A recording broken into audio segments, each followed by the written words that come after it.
পরমারাধ্য শ্রী শ্রী বাবামণির রাতুল চরণে প্রণাম জানিয়ে এবং আমার সমস্ত গুরুভ্রাতা ও গুরু ভগিনীদের প্রতি সশ্রদ্ধ জয়গুরু সম্ভাষণ জানিয়ে আজকের পাঠ শুরু করছি। ওম অখণ্ড সংহিতা বা অখণ্ডমণ্ডলেশ্বর শ্রী শ্রী স্বামী স্বরূপানন্দ পরমহংসদেবের উপদেশ বাণী দশম খণ্ড।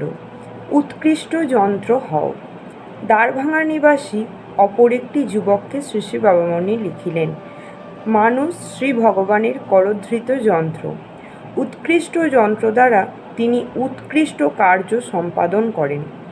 যন্ত্র দৃঢ় হইলে যান্ত্রিক তাহা দ্বারা কঠিন কার্য সম্পাদন করেন। যন্ত্র দুর্বল হইলে তাহা দ্বারা সাধারণ কার্যের অতিরিক্ত চেষ্টা তিনি করেন না। মানুষ ভগবানের হাতের যন্ত্র হইলেও আত্মোন্নতি বিধানের স্বাধীনতা তাহাকে দেওয়া হইয়াছে।